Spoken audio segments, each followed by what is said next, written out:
स्वरूपं निजबोधरूपं योगीन्द्रमीड्यं भवरोगवैद्यं श्रीमद्गुरुं नित्यमहं नमामि। यस्याङ्घ्रिपङ्कजपरागपरप्रभावात् भूत्वा कृतिमतां श्रुतिमातराम् तं सद्गुरुं सततसर्वसुखं सदग्र्यं वन्दे सदा विमलबोधघनं विचित्रम् वन्दो गुरुपदकन्दकृपासिन्धुनररूपहरि महामोहतमकुन्दजातु वचनरविकर्णिकर मेरा मुझ में कुछ नहीं जो कुछ है सब तो तेरा तुझको सौंप के क्या लावेगा।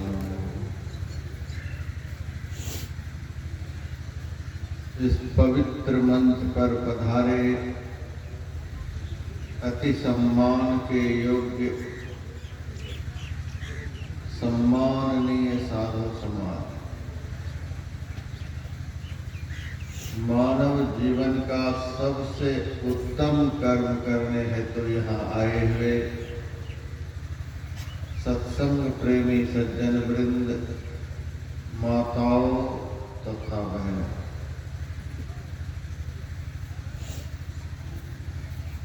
परमाराध्य संत सद्गुरु महाराज के नियमानुसार स्तुति के पश्चात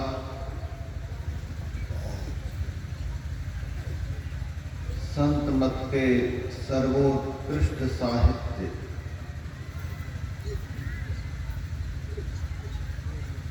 गुरु महाराज का प्रतिनिधि स्वरूप सत्संग योग का पाठ हुआ।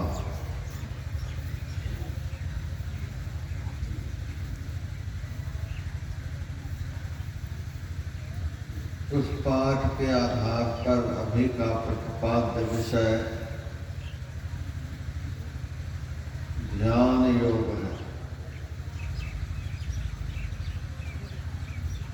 यह संतमत सत्संग का मुख्य विषय है।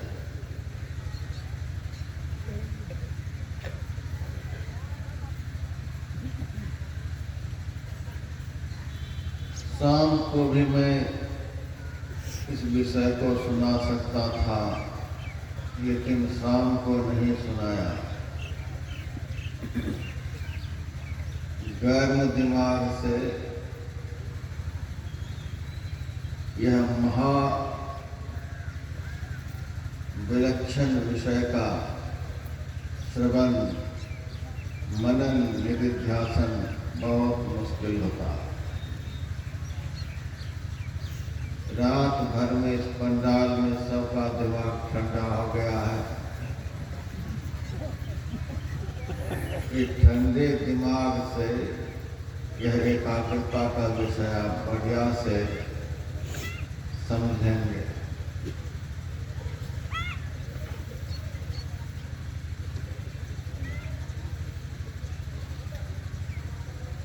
व्याकरण में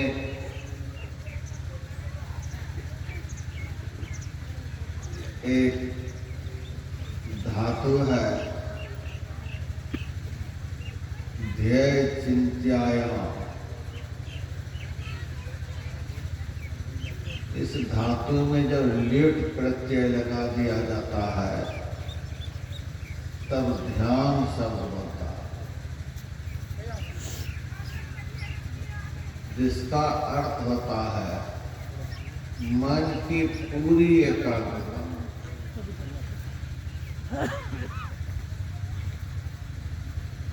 मन एक पर एकत्रित होकर के रहे, इधर उधर कहीं भी नहीं रहे।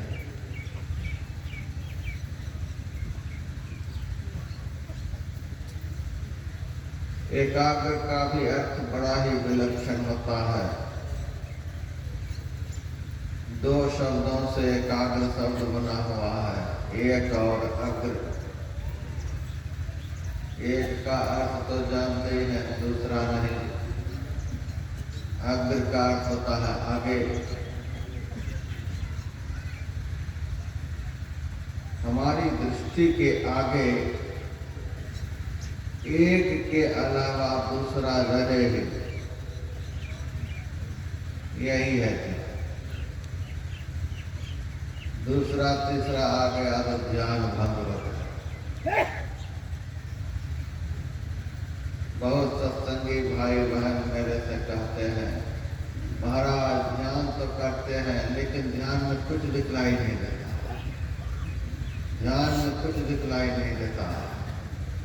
तब मैं कहता हूँ फिर तो ध्यान बन ही गया। कुछ नहीं दिखलाई दिया तो ध्यान बन गया। उससे कुछ दिखलाई दे रहा है तो ध्यान भंग हो गया। जब बाहर संसार का अंदर में कुछ नहीं दिखलाई देगा, तब अंदर के संसार का दिखना शुरू होगा। जब तक बाहर का कुछ न कुछ दिखता रहेगा, तब तक भीतर में कुछ नहीं दिखेगा। बाहर का दिखना बिल्कुल खत्म कर देगा, तब अंदर में दिखना शुरू होगा। इसके लिए बहुत एकाग्रता पूर्वक अभ्यास करने की आवश्यकता है।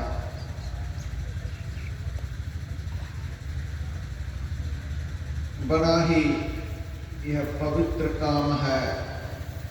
बहुत पवित्र होकर इस काम को करना होता है।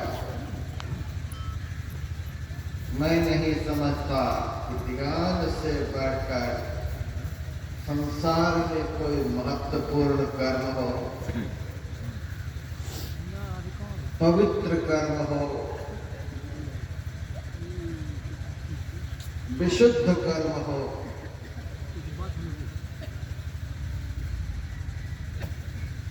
इस कर्म को करने के लिए बहुत पवित्र होना होता है, शांत होना पड़ता है, अपने को एकाग्र करना पड़ता है।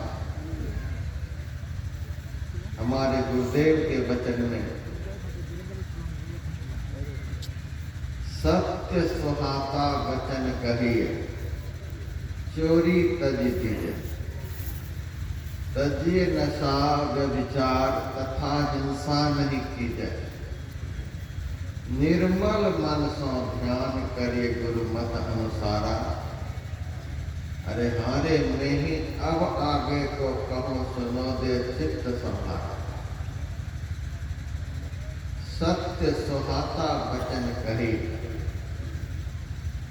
गुरु महाराज का आदेश है। ध्यान करने वाले को सदैव सत्य वचन बोलना चाहिए। और सत्य वचन भी कैसा? सुहाने लायक, किसी के दिल दिमाग को उद्वेलित करने वाला नहीं।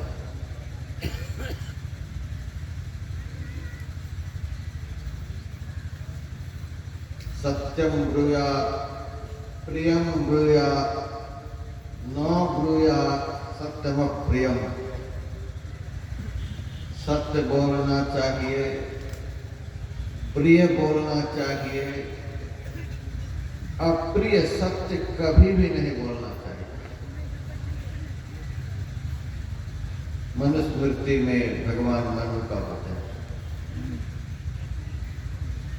ध्यान तो सहज रूप में आपसे बनने लग जाएगा यदि ध्यान की भूमिका बन जाए। बिना भूमिका बनाए ही किताब लिखना शुरू कर देते। कोई भी पुस्तक देखिएगा उसमें भूमिका होती है, और उसी भूमिका को पढ़ने से संपूर्ण पुस्तक का सार समझ में आ जाता है। बहुत लोग पुस्तक तो लिख देते हैं, भूमिका लिखने के लिए जानते हैं, और लगा हुआ है, न शीर्षक देने के लिए जानते हैं, प्राकथन का क्या अर्थ होता है, दो शब्द का क्या अर्थ होता है, सम्मति का क्या अर्थ होता है, प्रस्तावना का क्या अर्थ होता है, उपसंहार का क्या अर्थ होता है, लिख रहे हैं और लगा हुआ।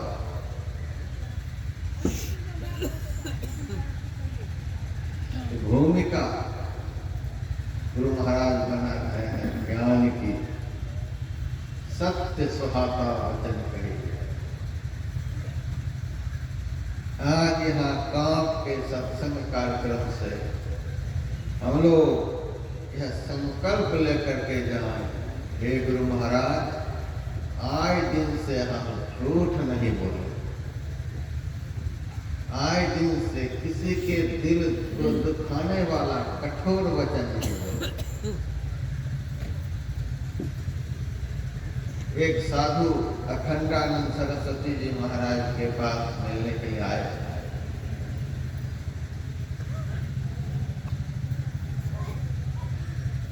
अखंडानंद जी महाराज को उस वक्त मंच पर जाना था। वह साधु भी उनके कहने पर मंच पर गया। अखंडानंद सरस्वती ने उनको भी कुछ बोलने के लिए कहा।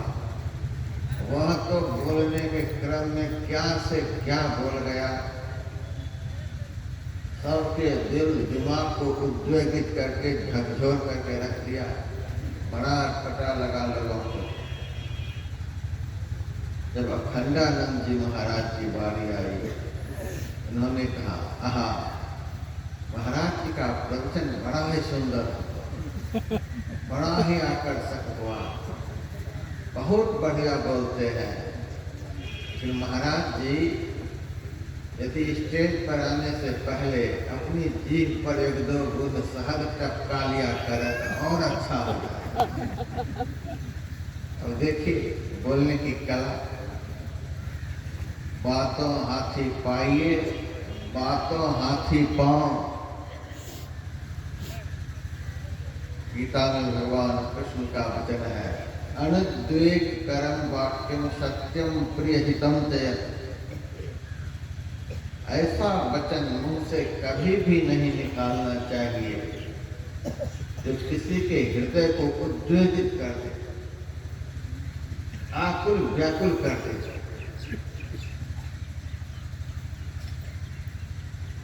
अनुद्वेग कर्म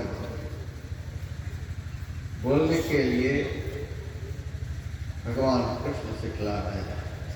अनुद्वेग कर्म वाक्यम, उद्वेगकारी वचन नहीं हो, असत्य वचन नहीं हो, सत्यम, कठोर सत्य नहीं हो, प्रियम च। और आपके बोलने से यदि किसी का हित होता हो तब वचन मुंह से निकले। सत्य प्रिय वचन भी दिन भर बोलते रहे तो भी नहीं। हितम से, यदि आपके बोलने से किसी का हित होता हो तब मुंह से वचन निकले। जो जितना अधिक बोलेगा उनसे उतना ही कम भजन होगा। मैं साफ साफ कहता हूं, जो जितना अधिक दिन भर भूत की तरह भर करता रहेगा उनसे उतना ही कम जप होगा, ध्यान होगा। ज्यादा बोलने से ज्यादा मन चंचल होता है, एकाग्रता भंग होती है। ध्यान योग एकाग्रता का विषय है। इसीलिए पहले के ऋषि मुनि महात्मा मौन होकर के रहते थे, एकांत में रहते थे। नारद भक्ति सूत्र में एक सूत्र है, भक्ता एकांतिनो मुख्या। एकांत में रहने वाला मुख्य भक्त। एकांत में रहेगा, अकेले में रहेगा तो बोलेगा किससे? स्वतः मौन होता है।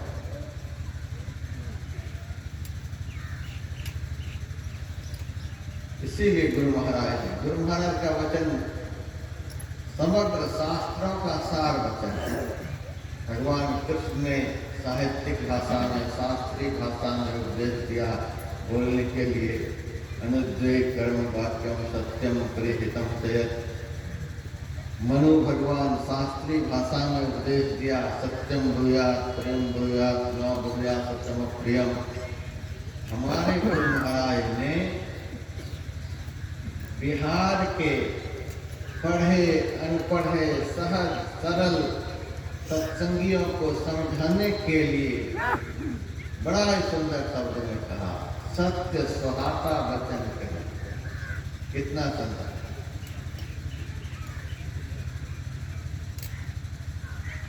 कुकर से चावल दाल तुरंत निकाल करके थाली में परोस दे, खाने में अच्छा लगेगा? रात भर का ठंडाया हुआ खाना थाली में परोस दे, अच्छा लगेगा? न ज्यादा गर्म हो न ज्यादा ठंडा हो, इसी को सुहाता कहते हैं।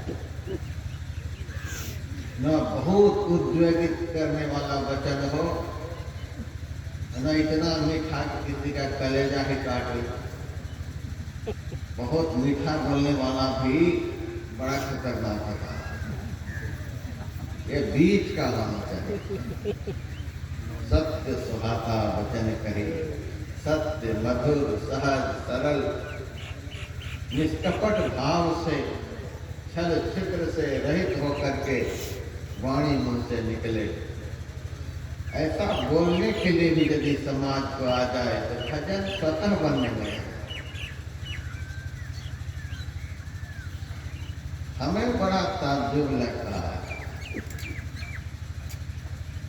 ध्यान में कुछ दिखता नहीं, ध्यान में दिखता नहीं। महर्षि रमन कहते हैं, हमें कुछ भी देखने के लिए बाहर से कुछ भी लाने की जरूरत है ही नहीं। अंदर में देखने के लिए हमें बाहर से कुछ लाने की जरूरत नहीं, कोशिश करने की जरूरत नहीं। जो बाहर से बेमतलब का भीतर घुस गया है उसको निकालने की जरूरत। निकालते निकालते जब बिल्कुल खाली हो जाएगा तो दिखना शुरू हो जाएगा।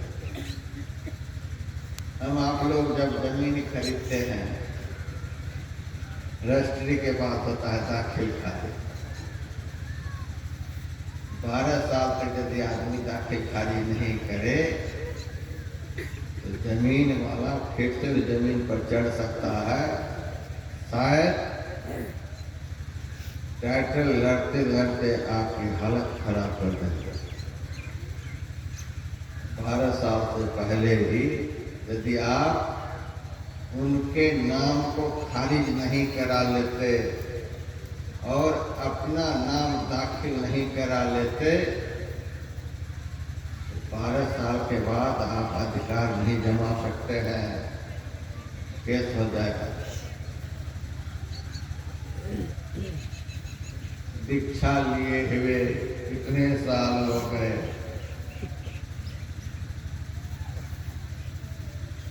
कुछ लोग तो हमको भी धौंस देते हैं, महाराज आप कब दीक्षा लिए थे? हम कह देते हैं 1982 में। 82 में लिए, हम तो 1960 में लिए। तब मैं कह देता उस वक्त मेरा जन्म भी नहीं, आप तो बड़े तगड़े सत्संगी ठहरे। ध्यान में पहुंचे कहाँ तक? कहता है अनोज रोज अव्वल, आज भी पहला ही दिन है। बढ़े कहाँ तक? जगह पर ही है हमारा। इसलिए गिरने से काम होगा, कुछ करने से काम होगा।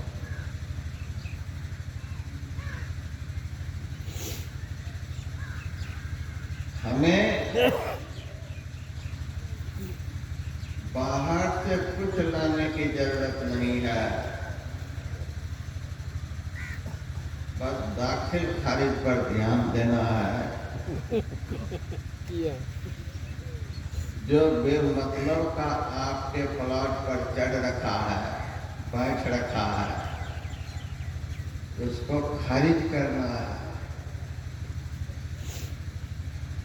और जिनको उस प्लॉट पर बिठाना है, अधिकृत करना है, उसको दाखिल करना है। आंख बंद करते हैं तो प्लॉट सामने नजर आता है। आंख बंद करते प्लॉट सामने,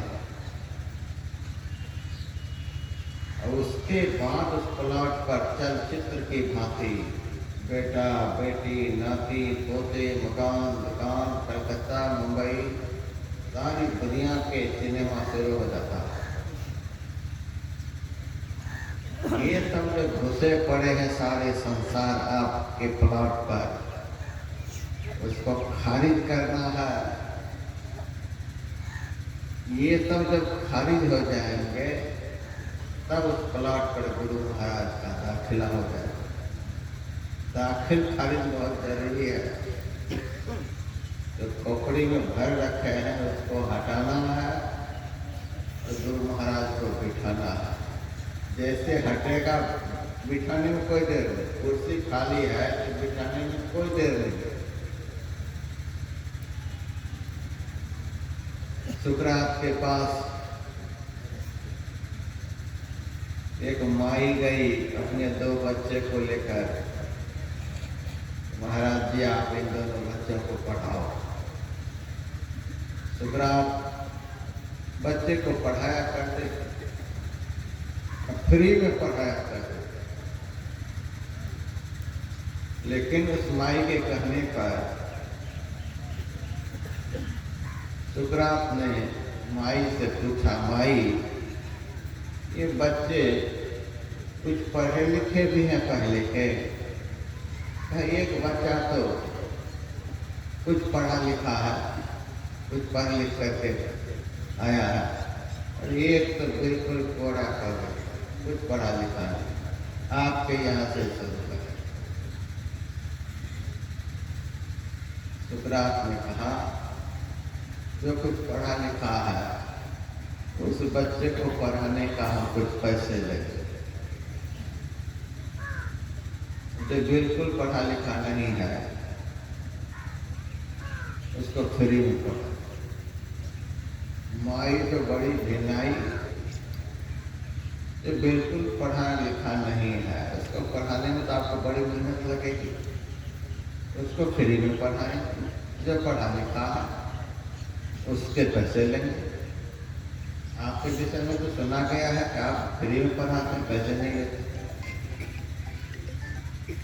तब सुकरात ने कहा, पढ़ाते तो हैं, आज भी हम फ्री नहीं। ये पैसे जो हम ले रहे हैं पढ़े हुए को भुलाने का, पहले से ही पढ़ जो रखा है उसको भुलाने के पैसे लेंगे। जब तक ये भूलेगा नहीं तब तक मेरा कैसे पढ़ेगा? ऐसी बात है। इस बात को यदि समझेंगे तो ध्यान स्वतः बनेगा। पढ़ा का निकालते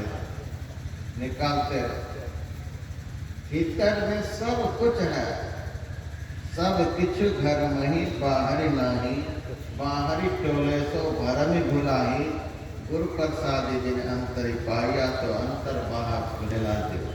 सब किछु घर में, बिंदु भी आपके अंदर में ही है, नाद भी आपके अंदर में ही है।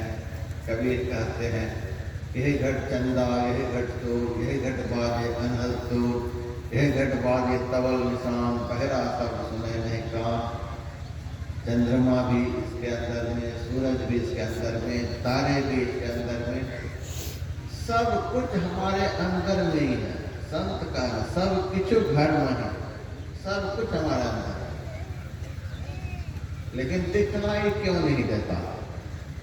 जब सब कुछ है, हर माही अमृत भरपूर है, मनुखा साधन पाया, जीव कस्तूरी मृगण जाने, रमता भरम भुलाइया।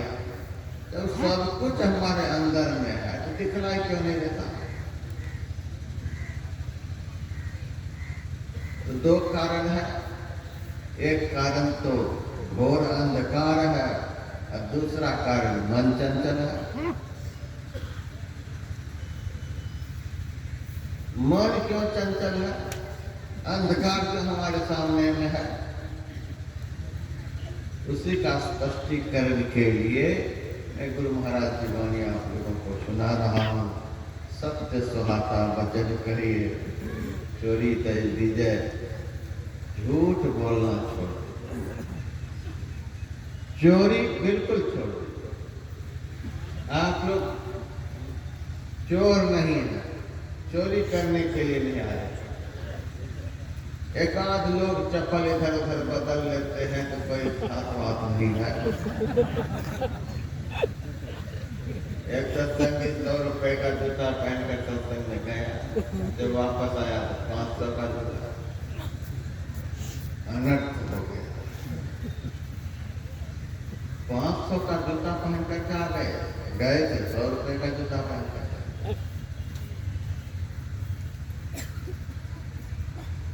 अरे महाराज 100 रुपए वाला जूता कोई ले लिया तो ले लिया, आप क्यों 500 का पहन कर क्या है? यदि महाराज हम 500 का पहन कर नहीं आते तो संतवानी गलत हो जाती, संतवानी गलत हो जाती। संतवानी को सत्य करने में लगे। हाँ, संतवानी का पाठ हुआ था, इस सत्संग में लाभ बहुत है, इस सत्संग में लाभ बहुत है। 100 का गया तो 500 का लिया, ये संतवानी का अर्थ समझा। ऐसा नहीं होना चाहिए। बिल्कुल साफ सुथरा काम है ध्यान करना, इसीलिए बिल्कुल सभी सत्संगी भाई बहन को सब तरह से साफ सुथरा होना पड़ेगा। सबसे साफ सुथरा काम है। लोगों ने इसको बहुत हल्के में ले लिया है। हम लोग दिन रात घिस रहे हैं इसमें, जितना जो कुछ देखना चाहिए नहीं उतना देख पाए हैं, लेकिन इतना मैं जरूर कहूँगा कि दिन रात घिस रहे हैं, 42 साल से घिस रहे हैं। उस घिसने की कसौटी पर मैं कह रहा हूँ, लोग जितना हल्के में ध्यान को ले रहे हैं उतना यह सब्जेक्ट हल्का नहीं है। दुनिया का सबसे टफ कोर्स है। सत्य सुहाता वचन कहिए, असत्य का त्याग। झूठ तो मुंह पर आए नहीं। गुरु महाराज बड़े सरल शब्द में कहा, असत्य का त्याग। और परम संत बाबा देवी साहब को कहते थे, जिस मुंह से असत्य वचन निकलता है, जिस जीभ से असत्य वचन निकलता है, उस जीभ को निकाल कर क्यों नहीं फेंक देते? हमारे दादा गुरुजी बड़े सख्त मिजाज के साथ थे, ऐसे नहीं सत्संगी समझेंगे, ऐसे कठोर शब्द। इस जीव को उखाड़ कर क्यों नहीं फेंक देते? जो जीव झूठ बोल रही है, एक एक करके सबका त्याग करें। झूठ, चोरी, नशा, हिंसा, व्यभिचार, इन 5 पापों का त्याग होते ही गुरु महाराज रिजल्ट देते हैं निर्मल मन। मन आपका निर्मल होता है। मलिन मन चंचल होता है, पवित्र मन स्थिर होता है। मलिन मन एकाग्रता को भंग करने वाला होता है और निर्मल मन स्वतः एक लक्ष्य पर एकाग्र हो जाता है।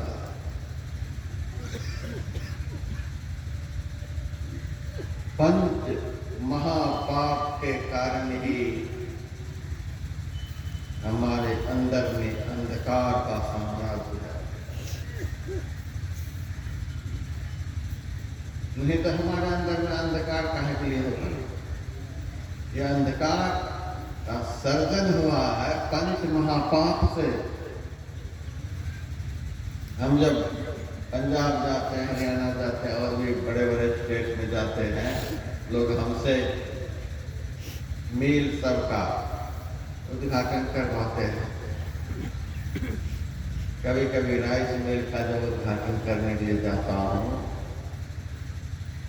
मिल के अंदर हजारों हजार धान की बोरियां होती हैं, लाल रंग का, हरा रंग का बटन होता है, और वहीं पर एक गड्ढा होता है।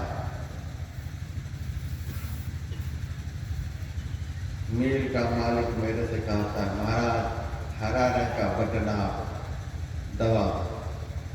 जैसे मैं दबाता हूँ मशीन चलने लग जाती है, और उस गड्ढे में लेबर लोग बोरी का मुंह खोल खोल कर धान डालने लग जाता है। तब मैं मिल के मालिक से कहता हूँ, गड्ढा में धान का हड्डी डाल देगा। तब कहते महाराज गड्ढा में डाल रहा हूँ, लेकिन रहेगा नहीं, मशीन के द्वारा सब धान ऊपर चला जाएगा। अच्छा ऊपर चला जाएगा, हाँ। अब देखो ऊपर जा करके कहाँ कहाँ जाएगा। ले गया अंदर ही अंदर, कहीं धान का छिलका गिर रहा है, कहीं धान का छोटा छोटा कण गिर रहा है, कहीं धान का आधा टुकड़ा गिर रहा है, कहीं कंकड़ पत्थर निकल कर गिर रहा है।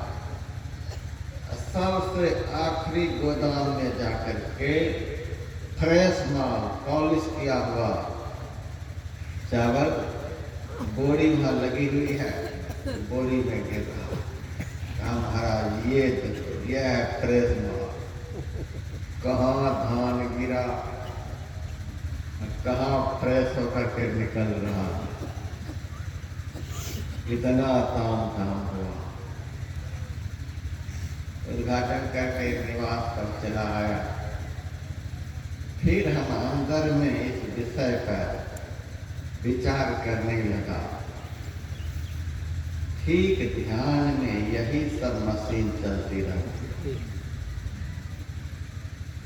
झूठ कहाँ इस मुंह से निकलता है, चोरी आदमी कहाँ कहाँ जाकर हाथ से करता है,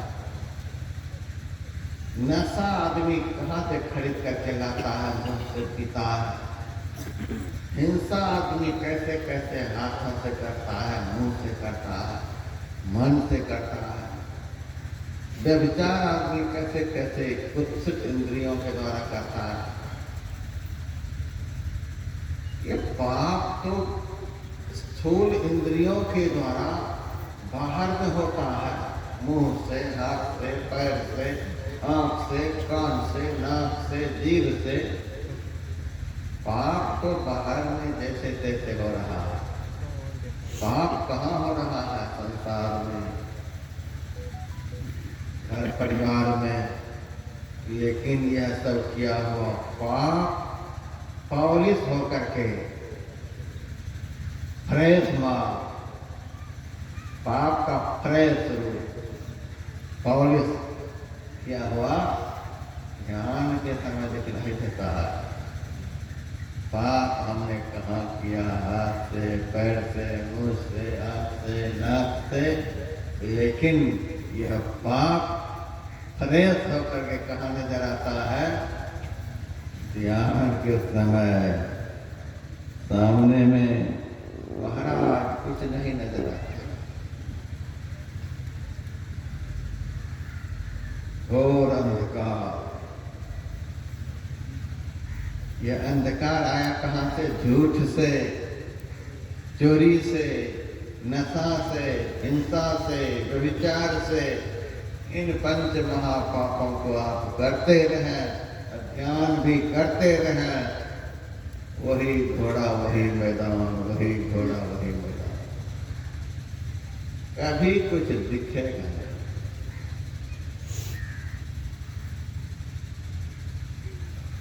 अब क्वांटिटी बढ़ाने की कोई ज्यादा जरूरत नहीं है, क्वालिटी बढ़ाने की जरूरत। अभी भगवान बुद्ध की वाणी का पाठ हुआ, अरे भिक्षु ध्यान कर और सावधान रह, चित्त को खुशी की तरफ न ले जा, ताकि तुझे बेपरवाही के बदले नरक में लोहे का गोला न निकलना पड़े, जलते समय न चिल्लाना पड़े, खाया दुख। ध्यान कर और सावधान रह। सावधान रहने के लिए भगवान बुद्ध ने कहा, ध्यान यदि करना चाहते हो, ध्यान में कुछ देखना चाहते हो, 24 घंटे सावधान रहो कि किसी भी इंद्रियों के द्वारा किसी भी तरह का अशुभ कर्म न हो। संत का लक्षण भगवान श्री राम ने नारद जी को बतलाया, एक लक्षण बतलाया, सावधान मानव मदहीना वीर भगति पथ परम प्रवीणा, भूलिन देहि कुमारक पाऊं। दो लक्षण संत का, सावधान। संत उसी को कहते हैं जो सदैव सावधान। किस बात के लिए? कहीं चोर डाकू आक्रमण तो नहीं कर रहा है, इसके लिए नहीं। हमारा मन, हमारी इंद्रियां सदैव बहिर्मुखी रहती है। परमात्मा ने बाहर के पदार्थों को ग्रहण करने के लिए इंद्रियों को बनाया, भीतर के पदार्थ को ग्रहण करने के लिए आपको बनाया। परांच खानी वत्रिण स्वयं भो तस्मात् परम पशुतिनांतरात्मन, स्वयं भो परमात्मा ने सभी इंद्रियों को बहिर्मुखी बनाया। इन बहिर्मुखी इंद्रियों का काम ही है दिन रात पाप करना। इनसे सदैव सावधान रहना है, किसी भी इंद्रियों के द्वारा किसी भी प्रकार का अशुभ कर्म न हो जाए। संत का एक लक्षण सावधान। ए भिक्षु ध्यान कर और सावधान रह, कोई भी इंद्रियां किसी भी प्रकार के शास्त्र विरुद्ध कर्म को करना बैठे, नहीं तो खतरा हो जाएगा। सावधानी हटी, दुर्घटना घटी। ध्यान के समय असावधान इंद्रिय वाले को खतरा होता है। सावधान इंद्रिय वाले खतरे से बच जाता है।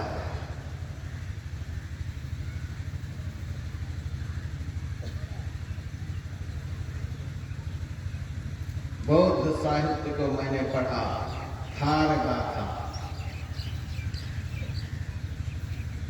एक भिक्षु कभी भी सोता नहीं था, 24 घंटे खड़ा रहा। किसी ने भगवान बुद्ध से शिकायत की, भगवान यह भिक्षु कभी सोता नहीं है, दिन रात खड़ा रहता है, इधर से उधर घूमता रहता है, 1 मिनट के लिए भी सोता नहीं है, कुछ हो तो नहीं गया है। भगवान बुद्ध ने तो भिक्षु को अपने पास बुलाया, भिक्षु तो सोता क्यों नहीं?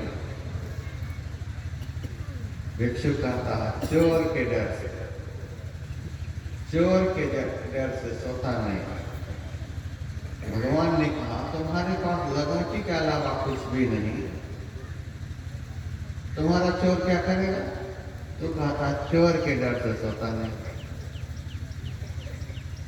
भिक्षु ने कहा, भंते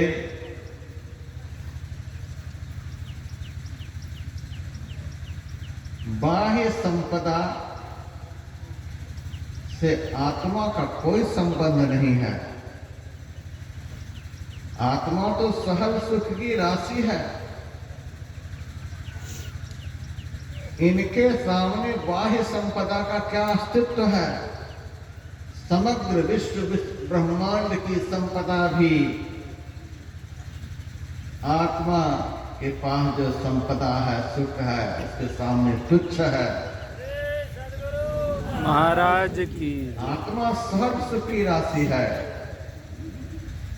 इनके सुख में व्यवधान डालने वाला यह संसार है। संसार चित्त से उतर जाए, आत्मा सहज सुख की राशि है। प्रभु, भजन से बढ़कर संसार में कोई संपदा नहीं हो सकती।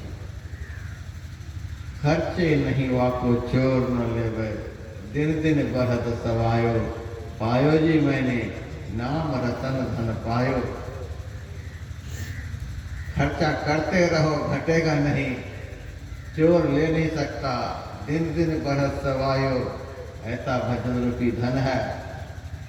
किसी भी काल में यह धन नष्ट नहीं होता है, अक्षय धन है भजन। और हमारे गुरुदेव ने भी पतावली में लिखा, दृढ़ भजन धन ही खास हो। फिर त्रास क्या करे?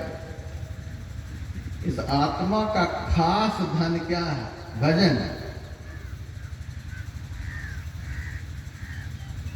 कहते हैं खास भाई है, ये बिल्कुल अपना खास। एक ही मां से जो जन्म लिया है वह खास। जिस परमात्मा से यह जीव बना है, उसी परमात्मा से वह धन भी मिलता है। इसीलिए जीव का खास धन भजन है, क्योंकि दोनों परमात्मा से बना हुआ।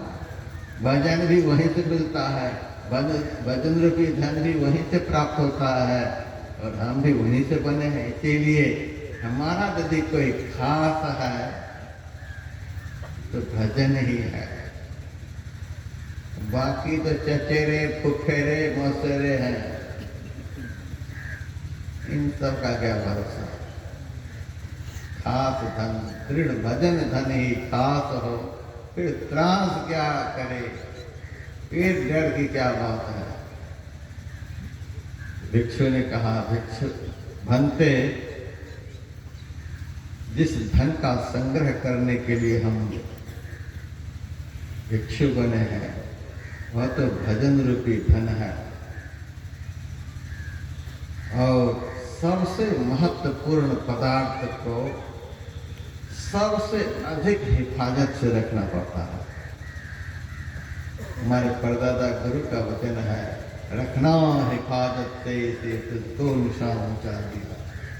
भजन रूपी धन को बहुत हिफाजत से रखना पड़ता है, क्योंकि इस धन को लूटने के लिए बहुत चोर उचक्के हैं। 5 चोर बरजोर कुसंगी अति घने, इन ठगियन जीव संग मुसत घर निषिधने। 5 ज्ञानेंद्रिय रूपी चोर भजन रूपी धन को चुराने के लिए 2400 घंटे तैयार रहते हैं। हमारे बहुत सत्संगी कहते हैं, बाबा कोई दवाई बताओ, रात में बढ़िया से नींद नहीं आती है। सोने के लिए दवाई महात्मा से पूछ रहा है। महात्मा जगने की दवाई देते हैं, उस महात्मा से सोने की दवाई। हमारे गायक जी गा रहे थे लक्ष्मीपति जी का भजन, हम सुन रहे थे अपने निवास स्थान पर से। जागत आनंद होता है, जागे आनंद होता है। जगने वाले को आनंद प्राप्त होता है, सोने वाले तो आनंद को गंवा रहा है। तोरी गठरी में लागा चोर, बटही आकाश होवे, जागत कीजे घोर। यहाँ जगने की बात हो रही है।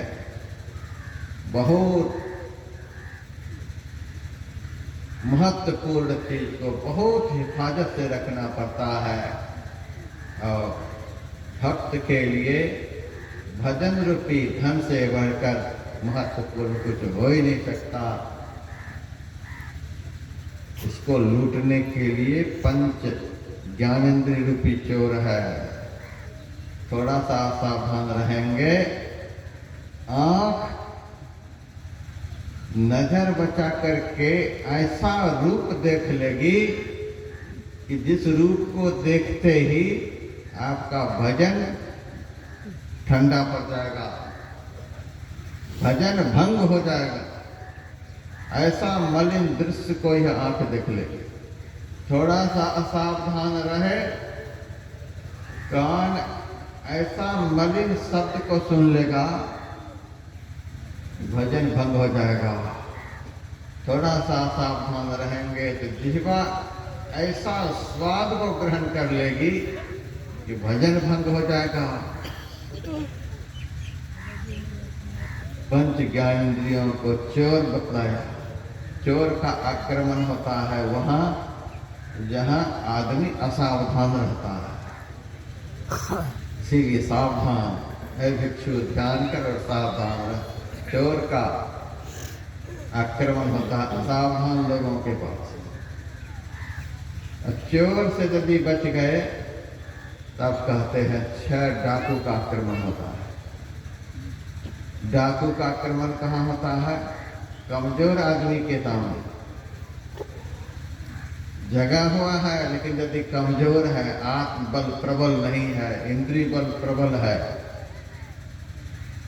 तब डाकू का आक्रमण होता है। कमजोर आदमी पर डाकुओं का आक्रमण होता है। इंद्रिय बल प्रबल, विषयों के निरंतर चिंतन से इंद्रिय बल प्रबल होता है। निर्विषय तत्व का चिंतन करने से आत्मबल प्रबल होता है। जिनका इंद्रिय बल प्रबल है ऐसे के ऊपर विकार रूपी डाकुओं का आक्रमण होता है। सामने से छीन कर चला जाएगा, भजन को लूट लेगा। आप देख रहे हैं, समझ रहे हैं कि काम विकार सवार हो गया, लेकिन आत्मबल यदि प्रबल नहीं है तो काम की चोट से बचना बहुत मुश्किल है। भर्तृहरि ने लिखा, कंदर्प दर्प दलने बिरला मनुष्या। कामदेव के अभिमान को चूर कर देने वाला कोई बिरला ही साधु होता है। जो गहि जीते काम को सो जोगी बड़ सिद्ध, नहीं तो चौथी बात है घर घर फिरत असिद्ध। एक एक विकार का आक्रमण कमजोर आत्मबल वाले से बहुत मुश्किल है, रोकना बहुत मुश्किल है। विषय का चिंतन करने से इंद्रिय बल बढ़ता है। इंद्रिय बल जब बढ़ता है तो आत्मबल क्षय होता है। और ध्यान करने से, आत्मचिंतन करने से, परमात्म चिंतन करने से, अंतर ज्योति अंतर नाद का चिंतन करने से आत्मबल बढ़ता है, इंद्रिय बल कमजोर पड़ जाता है। उसका विकार कुछ भी नहीं बिगाड़ पाता है।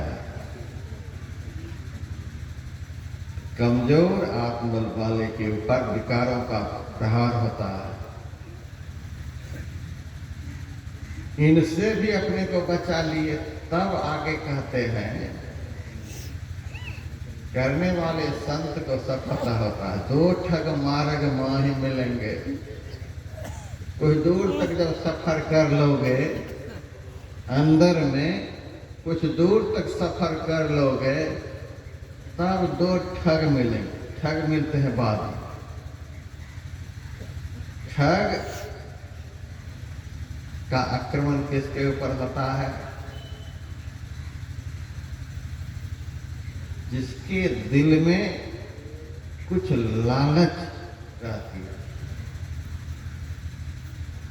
उसको ठग रिझा के, बुझा करके, मीठा मीठा बोल करके फंसा लेता है। ठग का काम है खूब मीठा मीठा बोलना, दिल को जीत लेना, विश्वास पात्र बना लेना, और फिर बाद में उसका सब कुछ हड़प लेना। ऐसी ऐसी कंपनी भारत में आती है, क्या उसके सामने स्टेट बैंक है, क्या रिजर्व बैंक है, क्या और सब बैंक है। ऐसी ऐसी कंपनी आती है, उनके एजेंट बोलने में इतने चालाक होते हैं कि सब कुछ 1 साल में ही इतना हो जाएगा, इतना हो जाएगा, इतना हो जाएगा, एक दो बार दे देगा और उसके बाद पूरा का पूरा माल लेकर वह कंपनी डूब जाती। ये ठग है। यही है कामनी और कंचन, दो ठग मार्ग माही मिलेंगे, एक कनक एक नारी। सावधान है पेचन खइयो, रे भिक्षु ध्यान करो, सावधान रह। चरणदास कहते सावधान है पेचन खइयो। बड़ा घुमावदार पेच होता है इसका। सावधान है पेचन खइयो, रहियो आप संभारी। अपने को संभाल करके रखना, लालच में मत पड़ना। ये दोनों दिल को जीतते हैं, कामनी और कंचन। ये दोनों बड़े विकट हैं। इतने मीठे ये दोनों हैं कि हम कर नहीं सकते। पुरुष के लिए कामी, के लिए कामी, के लिए कामिनी, कामिनी के लिए कामी। ऐसा नहीं कि एक तरफा हम बोलते हैं। सुंदरदास जी महाराज की वाणी में कामिनी के तन मन,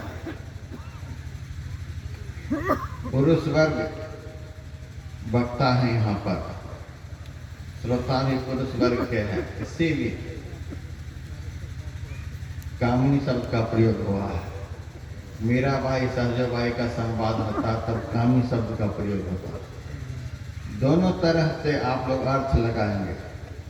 कामिनी के लिए कामी, कामी के लिए कामिनी। कामिनी के तन मन कहिए सघन मन, जो कोई जाए सो तो भोली ही पद।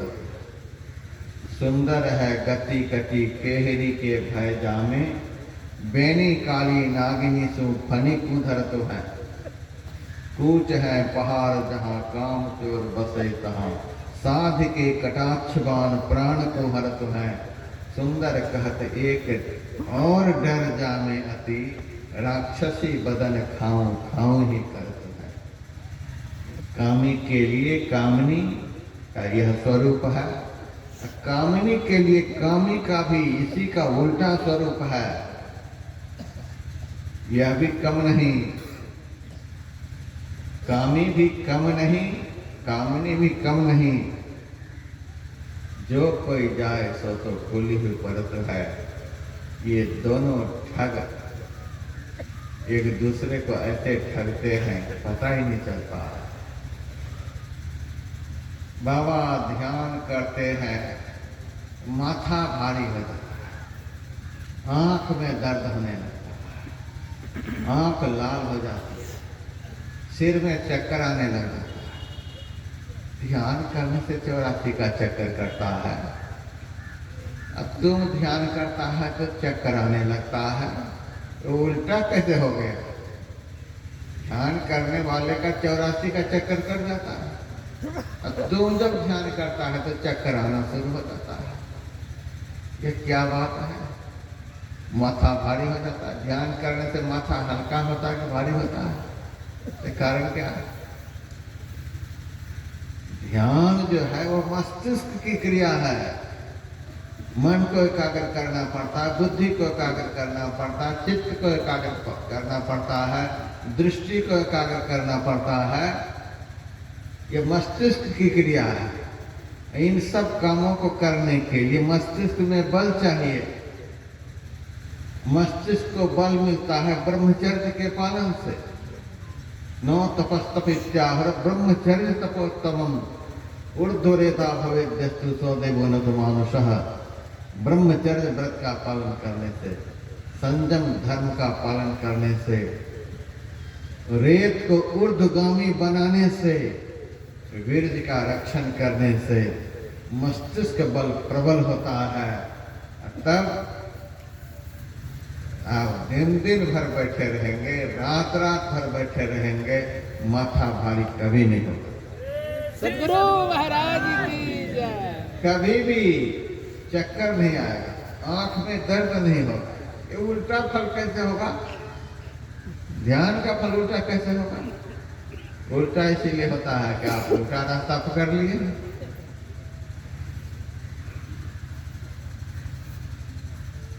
फिर भी गृहस्थाश्रम में जो है, अब कितना इस मंच पर से कहा जाए, तुकाराम जी महाराज से गृहस्थ ने पूछा, महाराज हम गृहस्थाश्रमी हैं, आत्म कल्याण के लिए हमें कितने दिनों तक आपस में संयम धर्म का पालन करना चाहिए? तुकाराम जी महाराज ने कहा, आत्मकामी पुरुष को जो अपना कल्याण करना चाहता हो, उनको संपूर्ण जीवन संयम से रहना चाहिए। परिवार के साथ है लेकिन संयमित जीवन, संपूर्ण जीवन संयम से। कहा इतना तो होना बहुत मुश्किल है, यह नहीं हो पाएगा। तब तुकाराम जी महाराज ने कहा, जीवन में एक बार असंयमित हो जाओ, चलो। कहा यह भी नहीं होगा। तब कहा कि 12 साल में एक बार। कहा यह भी मुश्किल है। कहा चलो, संत को दया आ गई, वर्ष में एक बार गृहस्थाश्रमी के लिए बताया। 1 साल तक लगातार संयमित होकर के रहो। कहा यह भी नहीं होगा। तब तुकाराम जी महाराज ने कहा, माथे में कफन लपेट लो और आग में कूद जाओ, अब कोई रास्ता नहीं, अब कोई रास्ता नहीं। भोगेच्छा मात्र को बंधस तत्यागो मोक्ष उच्यते। भोग की इच्छा रखनी ही बंध है, जिसका त्याग ही मोक्ष कहलाता है। क्या बात करते हो, दोनों आनंद। विवेक चूड़ामणि में भगवान शंकर का वचन है, अत्यंत वैराग्यवतः समाधि।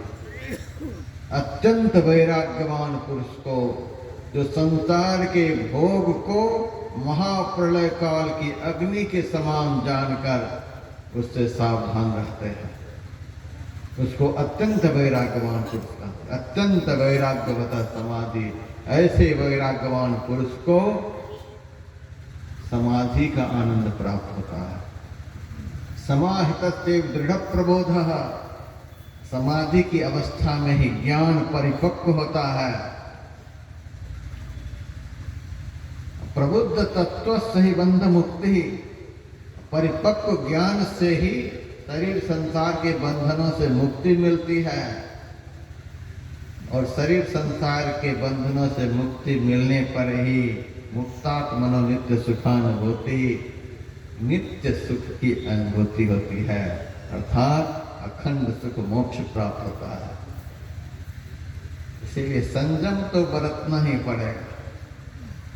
ढील देते देते देते देते एक लड़का को पतंग उड़ाने के लिए आता नहीं था, उड़ा दिया, ढील पर ढील, ढील पर ढील देता चला गया, पतंग आसमान में जाकर के छिप गया। अब समेटना शुरू किया, तब तक बीच में ऐसी आंधी आई कि धागे टूट गए, पतंग छूट गए, हाथ मलता हुआ कमरा में रोता हुआ आ गया। बहुत ढील दे दिए थे। उसी तरह से जो अभ्यासी इंद्रियों को भोगों की तरफ बहुत ढील दे देंगे, बहुत ढील दे देंगे, बाद में एकाग्र करते करते ही मरने का दिन आ जाएगा कि एक कढ़ाई पर पानी फिर जाएगा। ज्यादा ढील नहीं देना चाहिए। ऐ भिक्षु, ध्यान कर और सावधान रह। पाप की ओर जब वृत्ति जाती है, वही वृत्ति अंदर में अंधकार का साम्राज्य खड़ा कर देता है। हमारे अंदर का अंधकार ही इंद्रियों को ढील देने का परिणाम है। दो ठग मार्ग माहि मिलेंगे, मिलेंगे, एक कनक एक नारी, कंचन और कामिनी। एक दूसरे को लुभाने के लिए कामिनी है और कंचन भी कम नहीं है। हमारे सत्संगी भाई बहन, यदि व्यापार बढ़िया से नहीं चला, दुकानदारी बढ़िया से नहीं चली, नौकरी नहीं मिली, इलेक्शन में नहीं जीत पाए, ये दुनिया का लाभ नहीं हो रहा है, गुरु महाराज नाराज हो गए, गुरु महाराज नाराज हो गए, नाराज हो गए। गुरु महाराज बड़े खुश हैं। मठ, मंदिर, महिला, महल, द्रव्य, भूमि, परिवार, ये साधु को तब मिले जब रूठे करता। संसार का साम्राज्य बढ़ता चला जाए तो समझ लेना कि इष्ट प्रेम कमजोर हो गया है। वामन भगवान ने राजा बलि से कहा था, बलि, जिनके ऊपर मैं प्रसन्न होता हूं उनका सर्वस्व हरण कर लेता हूं। वह बारंबार सर्वस्व को बढ़ाने का प्रयास करता है तो मैं उसको निष्फल करता रहता हूं, ताकि सर्वस्व में उसका मन नहीं लगे। सर्वस्व में यदि मन लग गया तो वैराग्य ढीला हो जाएगा और ढीला वैराग्य वाला साधना में आगे नहीं बढ़ पाएगा। भक्ति क्या करती है? भक्ति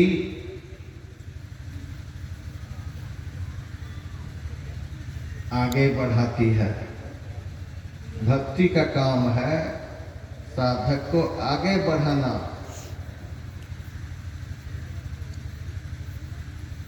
और वैराग्य का काम है पीछे बढ़ने से रोकना।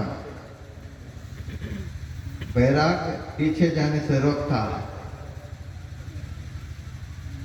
और ज्ञान का काम है कि विकारों के आक्रमणों से ज्ञान, वैराग्य, भक्ति और वैराग्य को बचा करके रखना।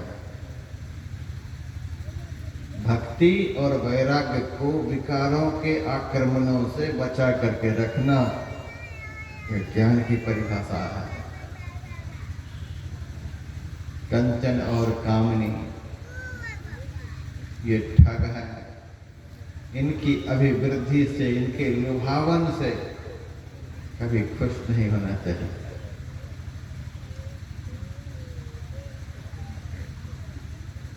ये सब रास्ते में मिलेंगे।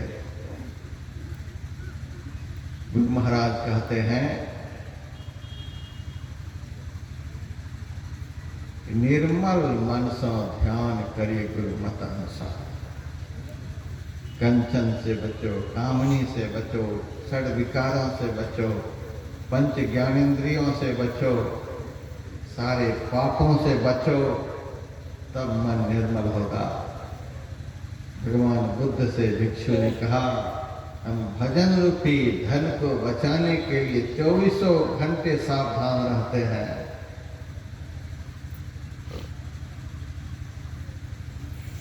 पंच ज्ञानेंद्रिय रूपी चोर भजन रूपी धन को हरण न कर ले। सबसे बचा करके रखेंगे तो मन निर्मल होगा। अब निर्मल मन से देखो करना क्या है। निर्मल मन से ध्यान करिए। किस तरह से? धरगर मस्तक सीध साध आसन आसीना, बैठ के चकमुक मौन इष्ट मानस प्रत्यान। माताएं सावधान हो जाओ, चादर समेट रही है। बहुत माताएं चादर समेट रही। समय का सदुपयोग, प्रवचन के समय ही चादर समेटना, समय का सदुपयोग। अभी भी मैं बोल रहा हूं चादर समेट ही रही। कितना समय का सदुपयोग लोग कर रहे हैं। बातें हैं अनमोल, मोल नहीं एक एक की। समय का सदुपयोग।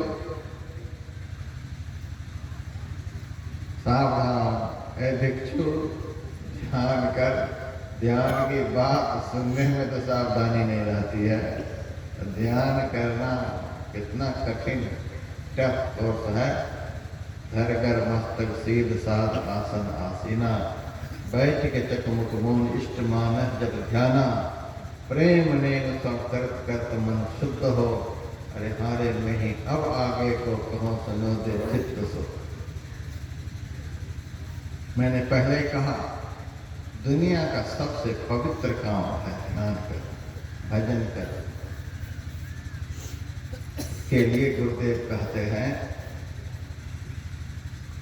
पवित्र स्थान पर बैठो, चौकी हो, पलंग हो, फर्श हो, जहां भी आपको अच्छा लगे, लेकिन ध्यान रहे समतल जगह। रस्सी वाली जो चारपाई होती है वह समतल नहीं होती, उस पर बैठ करके ध्यान नहीं करना।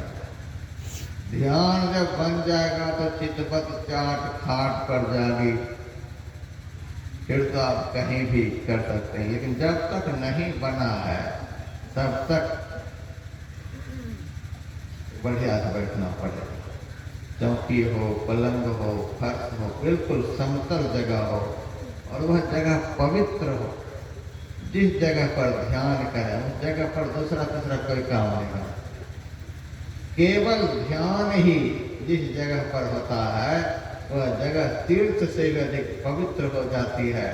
उस जगह पर बैठते ही आपके मन में होगा हमें अब कुछ करना चाहिए। जहाँ सो रहे हैं, खा रहे हैं, इधर उधर की बातें कर रहे हैं, वहीं बैठ जाएंगे ध्यान करने के लिए। तो कर्म का संस्कार स्थान पर होता है और वह संस्कार बैठने वाले को संस्कारित करता है। ध्यान में मन एकाग्र नहीं होता। इसीलिए रामकृष्ण परमहंस कहते थे ध्यान करना मन में, वन में, घर के कोने में। 3 फुट लंबी चौड़ी जगह तो आप लोग सुरक्षित कर ही सकते हैं। केवल ध्यान करो जगह और कोई करो। उस पवित्र जगह पर एक आसनी बिछा, कंबल की आसनी हो, कुश की आसनी हो, गमछी तौलिया जो भी बने, सब तरह से कंगाल हो गए हैं तो सीमेंट की बोरी ही धो करके पवित्र करके आप बैठ सकते हैं। लेकिन एक आसनी जरूर है, आसनी बिछा करके बैठना है। गुरुदेव का वचन देखिए कितना विलक्षण है। आसन आसीना, धरगर मस्तक सीध साधि, आसन आसीना, शरीर मस्तक गर्दन को सीधा रखे। यह तो हुआ धरगर मस्तक सीध का अर्थ, शरीर मस्तक गर्दन बिल्कुल सीधा।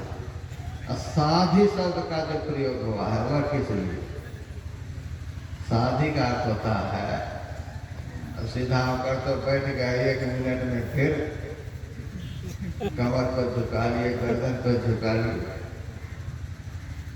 इससे बचना है।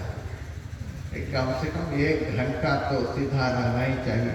यह हुआ सीध साधी, सीधा रखने की साधना। 5 मिनट से आप अभ्यास शुरू करें। पहला दिन 5 मिनट, दूसरे दिन 6 मिनट, तीसरे दिन 7 मिनट, 1-1 मिनट आप बढ़ाते जाइए। बढ़ाते बढ़ाते आप देखिएगा कि 2 महीने में आप बढ़िया से 1 घंटा बैठने लगिए। पहले तो बैठने के लिए सीखना है। प्लेटफार्म भी चले, ट्रेन भी चले तो गाड़ी एक्सीडेंट होगी कि नहीं होगी? आसन क्या है? वो प्लेटफार्म है। भजन क्या हो? ट्रेन है। प्लेटफार्म स्थिर हो जाएगा, भजन चलने लगेगा। तन थिर, मन थिर, वचन थिर, सूरत निरत थिर हो, कह कबीर इस पल को कल्पन पावे को। इतने जब स्थिर होते हैं तब भजन रूपी ट्रेन चलती है। 1 घंटा तक प्रत्येक गृहस्थियों के लिए गुरु महाराज का बनाया हुआ नियम है। जहाँ भी ध्यान शिविर होता है 1 घंटे का, एक बार में 1 घंटा। प्रत्येक गृहस्थी को एक आसन से 1 घंटा बैठने का अभ्यास होना चाहिए। और सफेद कपड़ा में जो ब्रह्मचारी हैं उनको, प्रत्येक ब्रह्मचारी को एक आसन से 2 घंटे सिद्धासन में बैठने का अभ्यास होना चाहिए, तब ब्रह्मचर्य व्रत का पालन होगा। नहीं तो 20-20 हजार के मोबाइल ले लेकर के औरतों से बातचीत करता रहेगा, सिनेमा सर्कस क्रिकेट देखता रहेगा, बस भजन तो इतना होगा कि गलियों गलियों में जूते पड़ेंगे, मजा आ जाएगा। गृहस्थ से डबल ब्रह्मचारी को भजन पर बैठना चाहिए, तब ब्रह्मचर्य व्रत का पालन होगा। मेरे बचनों का बड़ा दुख होता है, हम तो बंदूक की नोक पर भाषण करते हैं, लेकिन मर जाऊंगा सो सही, लेकिन धर्म की गादी पर बैठ करके समाज को भ्रमित करने वाला उपदेश में कभी भी नहीं दूंगा। श्री सद्गुरु महाराज की जय। शूटर लगा दे मेरे पीछे, कोई तकलीफ नहीं, शरीर मरेगा लेकिन हम मरने वाले नहीं हैं। प्रत्येक ब्रह्मचारी को ब्रह्मचर्य व्रत का पालन करना हो तो सिद्धासन से एक बार में 2 घंटे स्थिर होकर बैठने का अभ्यास होना चाहिए। यदि सन्यासी को अपने उपदेश से समाज को प्रभावित भी करना हो, प्रकाशित भी करना हो, सबसे श्रेष्ठ आश्रम है संन्यास आश्रम। तो सन्यासी को एक आसन से 3 घंटे बैठने का अभ्यास होना चाहिए। 3 घंटा एक ही मुद्रा में शरीर मस्तक गर्दन को सीधा स्थिर करके बैठने से आसन सिद्ध हो जाता है। आसन दृढ़, आहार दृढ़, भजन नेम दृढ़ हो तो प्राणी पावे कछुक, नहीं तो रहे विषय रत हो। आसन की दृढ़ता आप लोग तो बड़े आराम से सुनते हैं, लेकिन हमारे मुरादाबाद के सत्संगी बड़े विलक्षण ढंग से सुनते हैं। एक साधु मेरे साथ गए थे सत्संग में, उन्होंने 3 घंटा से पहले ही स्टेज पर आसन बदल लिए। जैसे बदल लिए आरती बाद मेरे पास पहुंच गए, महाराज आपके साथ वो महात्मा आया था, 3 घंटा से पहले आसन बदल लिया। सन्यासी का आसन तो सिद्ध होना चाहिए। अब 1-2 तो पेशाब करने के लिए भी उतर गए, अनर्थ हो गए। उसी सन्यासी के उपदेश का असर समाज पर होता है। जो सन्यासी गृहस्थ से, ब्रह्मचारी से साधना में श्रेष्ठ हो, 3 घंटे एक आसन से बैठने का अभ्यास है। यह है सीध साध। अब शब्द है आसन आसीना, यह भी विलक्षण शब्द है। हम तो एक शब्द पर रिसर्च करते हैं, केवल पढ़ लेने से ही संतवाणी का अर्थ नहीं लगता, रिसर्च करना पड़ेगा। आसन आसीना, आसन पर आसीन हो गए।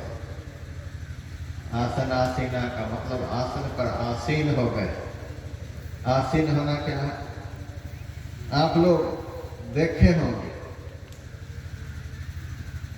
मंच पर पहले गुरु महाराज की स्थापना हुई कि हमारी स्थापना हुई कि आप लोगों की स्थापना हुई? हमारे आयोजक सबसे पहले गुरु महाराज को यहाँ आसीन कर, गुरु महाराज विराजमान। सब लोग, हमने भी देखा कर कि गुरु महाराज विराजमान है, आप लोग भी देखे होंगे गुरु महाराज विराजमान आसीन हो।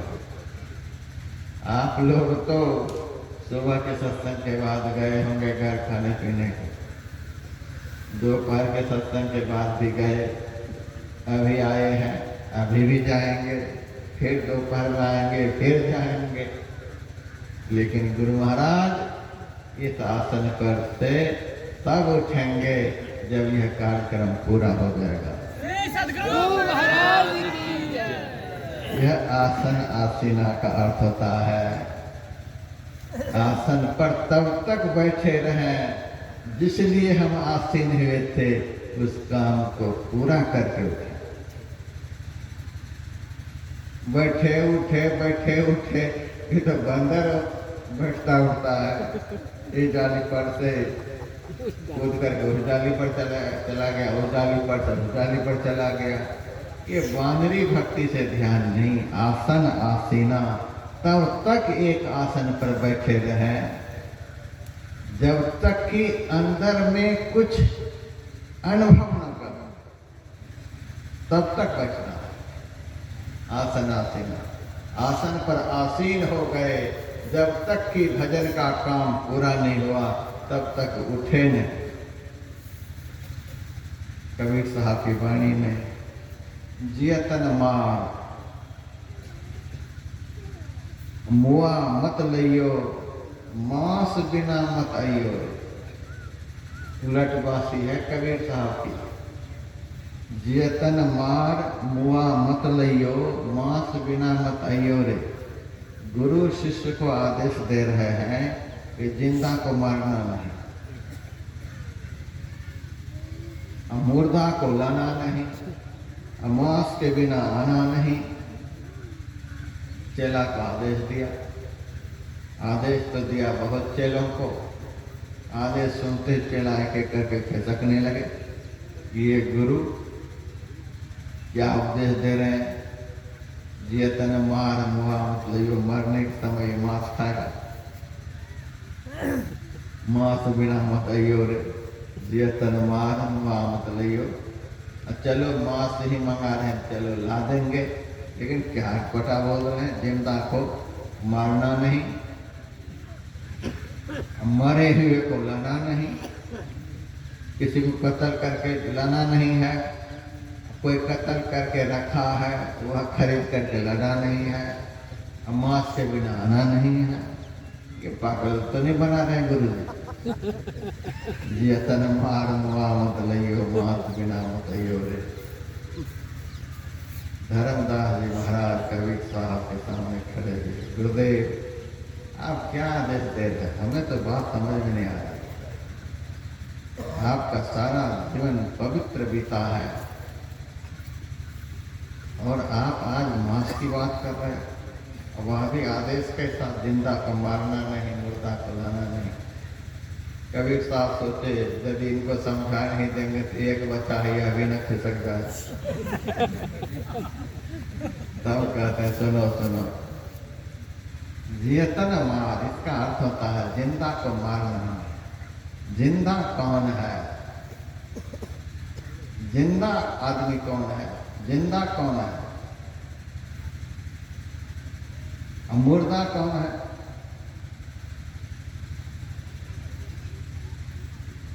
धर्म ग्रंथों में लिखा हुआ है 14 तरह के आदमी जीते जी मरे हुए होते हैं। प्राण चल रहा है, चल रहे हैं, फिर रहे हैं, खा रहे हैं, पी रहे हैं, लेकिन शास्त्र कहता है 14 आदमी जो होते हैं जीते जी मरे हुए। जिन दुर्गुणों के कारण से आदमी जीते हुए मरा कहलाता है, उस कारण का कोई परित्याग कर दे तो मरने पर भी अमर जीवन जीता है, वह जिंदा कहलाता है। 14 आदमी कौन कौन मरे हुए हैं? आप लोग भी बढ़िया से ध्यान देंगे हम किस कैटेगरी के हैं। पहला आदमी कौल। कौल का अर्थ होता है वेद विरुद्ध आचरण करने वाला, वाम मार्गी, तांत्रिक,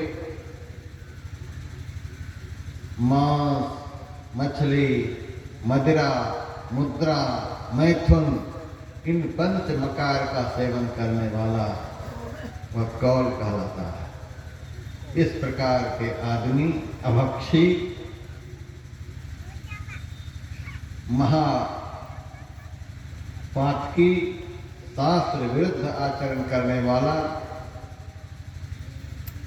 जीते जी मरा हुआ होता है। कामवश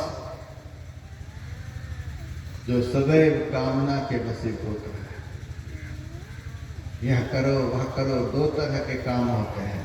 एक इच्छाप्रद काम होते हैं, दूसरे रतिप्रद काम होते हैं। शारीरिक संबंध यह जो है रतिप्रद काम है, और यह मिले वह मिले, यह हो जाए वह हो जाए, यह इच्छाप्रद काम है। दोनों कामनाओं से जो निरंतर ग्रसित रहता है, उसको जीते जी मरा कहा गया। तीसरा आदमी देखो, कृपण, धन के रहते हुए भी कंजूस, कंजूस आदमी। ज्यादा व्याख्या नहीं करूंगा, बस इतना ही समझ लो, कंजूस। जानते होंगे कंजूस आदमी को, रहते हुए भी सुपात्र को देता नहीं, अपना भी भोगता नहीं। ऐसा कंजूस जीते जी मरा हो। विमूढ़ा,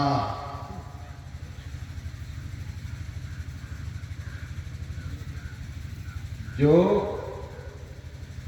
संत शास्त्र के लाख उपदेश देने पर भी सही रास्ते पर चले नहीं, उसी को विमूढ़ कहते हैं।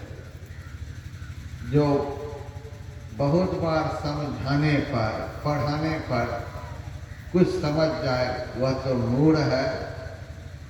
जो जीवन में कभी भी नहीं समझे, उसको विमूढ़ कहा गया।